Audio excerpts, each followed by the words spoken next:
আলহামদুলিল্লাহ রাব্বিল আলামিন ওয়াসসালাতু ওয়াসসালামু আলা সাইয়্যিদিল মুরসালিন ওয়া আলা আলিহি ওয়া সাহবিহি আজমাইন। আসসালামু আলাইকুম ওয়া রাহমাতুল্লাহ। আপনারা কি সবাই ভালো আছেন? আলহামদুলিল্লাহ। আমি প্রায় 14 বছর কারাগারে থাকার পর আজকে সকালে মুক্ত হলাম।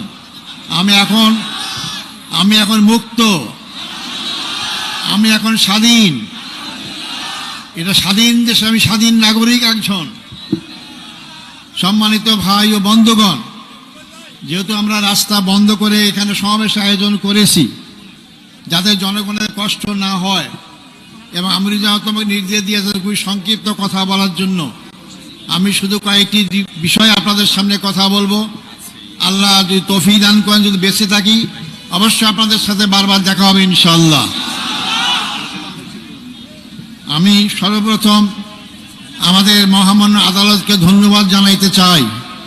তারা ন্যায় বিচার প্রতিষ্ঠার একটা অগ্রণী ভূমিকা পালন করছেন। এতদিন ন্যায় বিচার ছিল না, আদালতকে ব্যবহার করা হয়েছে।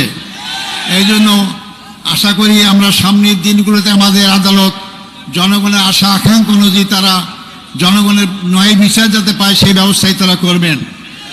আমি ধন্যবাদ জানাতে চাই আমার মামলায় যে সমস্ত আইনজীবী নিয়োগ করা হয়েছিল, আমি যতদূর পত্র পত্রিকার মাধ্যমে জানতে পেরেছি, পড়তে পেরেছি, তা অত্যন্ত সাবলীল সুন্দর যুক্তি উপস্থাপন করার মাধ্যমে আমার মামলার অসারতা, দুর্বলতা সমস্ত কিছু প্রকাশ করতে পেরেছেন।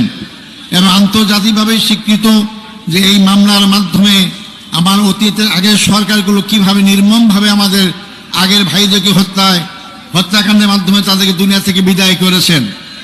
সম্মানিত ভাই বন্ধুগণ, আমি এরপর ধন্যবাদ জানাতে চাই যাদের কারণে আজকে মুক্ত হওয়ার সুযোগ পেয়েছি।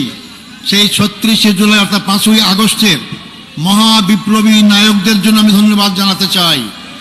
তাদের অক্লান্ত পরিশ্রম, আন্দোলন, তাদের মাধ্যমে স্বৈরাচার ফ্যাসিস্ট সরকারের পতন হতে বাধ্য হয়েছিল। এবং সবচেয়ে আমি ধন্যবাদ জানাবো এই ক্ষেত্রে ছাত্র সমাজকে, যারা অতীতের অহংকার গর্বকে আবার প্রতিষ্ঠা করতে পেরেছেন। ছাত্র সমাজই রাস্তায় রাজপথে নেমে রক্ত ঢেলে তারা এই 14.5 বছরের ফ্যাসিস্ট সরকারের সকল জুলুম অত্যাচারের বিরুদ্ধে জনগণকে সাথে নিয়ে তারা রাজপথে যে আন্দোলন গড়ে তুলেছিলেন, যার কারণে গর্ব গর্ব সব চূর্ণ হয়ে বাংলাদেশ নতুনভাবে স্বাধীনতা অর্জন করতে পেরেছে। আমি ধন্যবাদ জানাতে চাই ছাত্র, যুবক, শিক্ষক, সকল পেশাজীবী, সকল নারী পুরুষ, এমনকি শিশু বাচ্চাদেরকেও আমি দেখেছি তারা রাজপথে সেদিন নেমে এসেছিল। সবাইকে আমি ধন্যবাদ জানাতে চাই। আমি ধন্যবাদ জানাতে চাই আমাদের দেশপ্রেমিক সেনাবাহিনীকে, যারা জনগণের পক্ষ না নেওয়ার কারণেই আজকে আমরা এই অবস্থা আসতে সক্ষম হয়েছি। সম্মানিত ভাই ও বন্ধুগণ, আমি ধন্যবাদ জানাতে চাই। আমি দেখেছি, আমাকে বলেছে আমার মুক্তির জন্য আমি একজন নগণ্য ব্যক্তি, অনেকে রোজা রেখেছেন, অনেকে সিয়াম পালন করেছেন, অনেকে মানত করেছেন। আমি তাদেরকে ধন্যবাদ জানাতে চাই।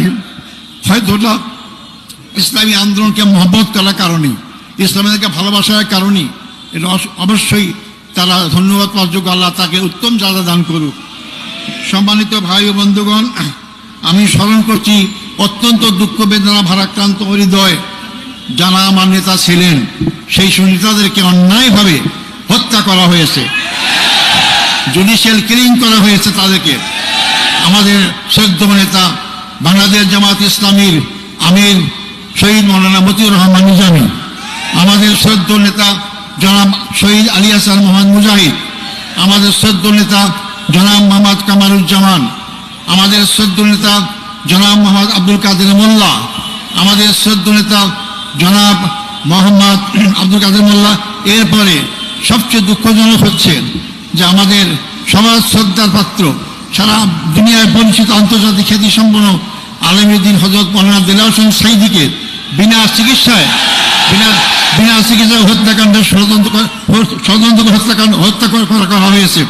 আমি এটাকে সবাইকে স্মরণ করছি। সাথে সাথে আমি স্মরণ করতে চাই আমাদের সদ্য নেতা মিকা শিমানি সাহেবকে। তাকেও সর্বশেষ তার ছেলেকে গুম করা হয়ে যদি দেখতে চেয়েছিলেন, তাকেও দেখতে দেওয়া হয় নাই, তাকে ফাঁসির কাছে ঝুলে তাকে হত্যা করা হয়েছে।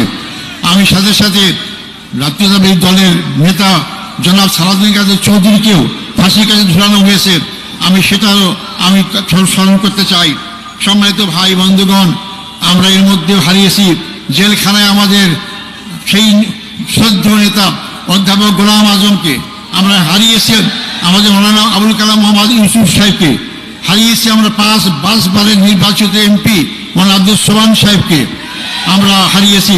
এরপরও আমি বের হয়ে হারিয়ে দেখতে পেলাম আমাদের সামনে এখন তারা নেই।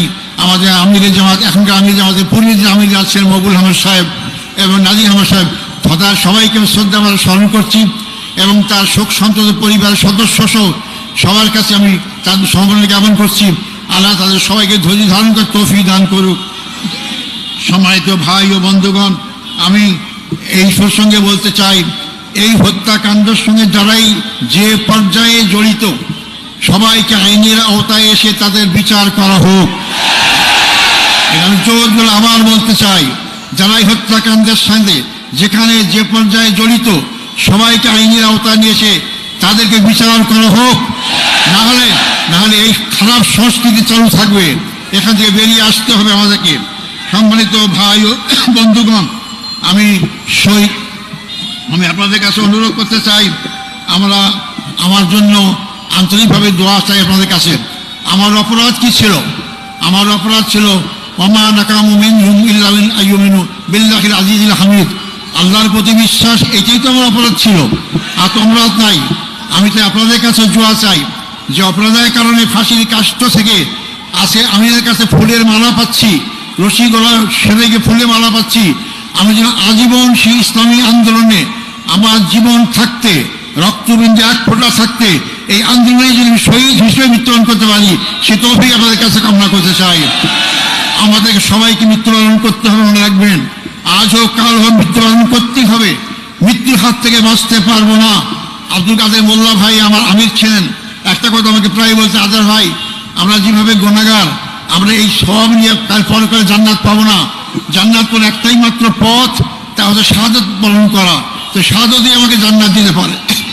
তাই যে দল, যে জাতি, যে ব্যক্তি শাহাদাত তামান্না করে এগিয়ে যায়, সেই দল, সেই জাতিকে কেউ জমাতে পারে না। সম্মানিত ভাই এবং বন্ধুগণ, সেই দোয়া করার সাথে সাথে আপনাদের সবাইকে সবার মাধ্যমে সারা বাংলাদেশের আপনার জনসাধারণকে আহ্বান করতে চাই, আসুন, এই দেশ আমাদের, এই দেশ আমাদের সবার, এই দেশের মানুষের আশা আকাঙ্ক্ষা চিন্তা চেতনা ঐতিহ্য অনুযায়ী এই দেশটাকে ইসলামী সমাজ গড়ার আকাঙ্ক্ষা আমরা সবাই এগিয়ে যেতে পারি। আল্লাহ অবশ্যই আমাদের সাথে থাকবেন ইনশাআল্লাহ। আমি আর বিলম্ব করবো না, যেহেতু আপনার রোদ্রে কষ্ট পাচ্ছেন, আপনারা আমার জন্য দোয়া করবেন। আমার আর পাওয়ার কিচ্ছু নাই, আমার জীবনে যদি আমরা এখানে আল্লাহর দিন প্রতিষ্ঠা দেখে যেতে পারি, এর চেয়ে সৌরভ বল পাওয়ার কিছু নাই। আপনাদের সবাই সেই দিন প্রতিষ্ঠা আন্দোলনে যার যার জায়গা থেকে যে ভূমিকা রাখা দরকার, সেই ভূমিকা সবাই রাখবেন, এই আশাবাদ ব্যক্ত করে সাংবাদিক বন্ধুগণ, ফটোগ্রাফার যারা এখানে আসছেন, যারা আজকে আমাদের এখানে উপস্থিত হয়েছেন, তাদেরকে আমি ধন্যবাদ জানাতে চাই এবং যারা যেভাবে আমাকে সহযোগিতা করেছেন তাদেরকে ধন্যবাদ জানাতে চাই। আবারও আমি আপনাদের কাছে আমার জন্য দোয়া কামনা করে আমার বক্তব্য এখানে শেষ করছি। আসসালামু আলাইকুম রহমতুল্লাহি ওয়া বারাকাতুহু।